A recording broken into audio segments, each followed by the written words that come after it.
7h47, est-ce que l'on peut encadrer le droit de grève? Est-ce que c'est possible? Il y a par exemple les Républicains qui annoncent que il faudrait des textes législatifs pour encadrer ce droit de grève. Nous sommes avec un spécialiste qui connaît très bien toutes ces questions, c'est Bernard Vivier, directeur de l'Institut supérieur du travail, qui est avec nous. Bonjour. Bonjour. Bon, est-ce que c'est possible d'encadrer ce droit de grève? Il est déjà un peu encadré, mais d'aller plus loin. Écoutez, c'est une question qui ressurgit tous les ans à chaque conflit important. La réponse est non. Le droit de grève existe. Il existe en France depuis 1864. Il a été installé dans la Constitution en 1946, reprise en 1958, et il est dit que le droit de grève s'exerce dans le cadre des lois qui le réglementent. Donc, en principe, on devrait avoir des lois. Pourquoi n'a-t-on pas de loi depuis tout ce temps-là? Pour une raison très physique, en quelque sorte. Une grève, c'est une explosion. C'est comme un volcan. On ne peut pas demander à un volcan de prédire le jour, le volume, l'intensité de l'explosion qu'il va provoquer. Et une grève, c'est un peu ça. On peut parler de grève presse-bouton avec des syndicats qui disent voilà, on lance la grève. Il y a un préavis d'ailleurs qui est prévu, lancé par les syndicats. Mais dans les faits, la grève est la plupart du temps un phénomène d'explosion. Il y a un ensemble de mécontentements, et puis tout d'un coup, un facteur déclenchant, pouf, ça part en vrille et ça explose. Est-ce qu'on peut canaliser cela ?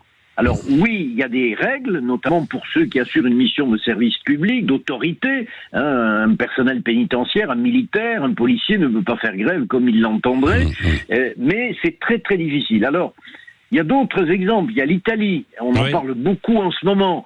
Qui dit, en Italie, on dit il y a des jours dans lesquels de l'année qui correspondent à des dates de vacances, à des fêtes religieuses. Et là, on ne peut pas faire grève. Il y a plus exactement, il y a un service minimum.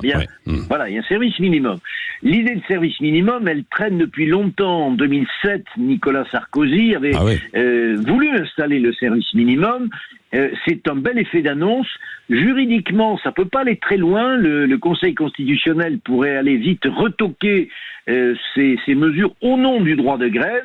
Et nous sommes toujours en 2024 devant ce dilemme, le droit à faire grève et puis le devoir de remplir une mission de service public, c'est-à-dire de servir des clients, des usagers qui restent à quai.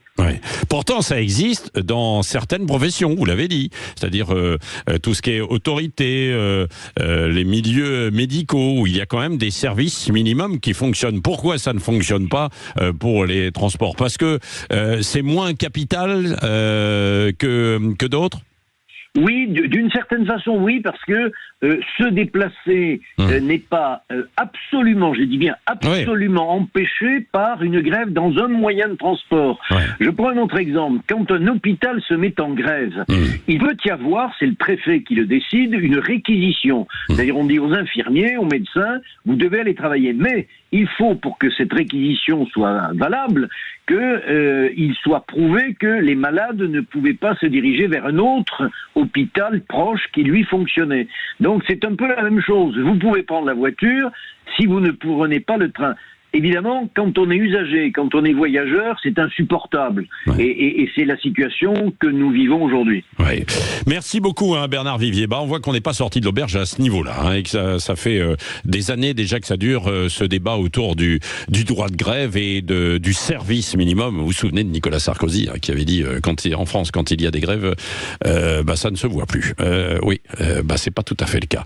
Merci en tout cas d'avoir été avec nous sur Sud Radio. Dans un instant, on va vous parler de quelqu'un qui a fait causer de lui, à un moment donné, déjà évidemment, Napoléon. Et il y a un spectacle autour de ça, on en parle dans un instant sur Sud Radio avant le journal de 8h.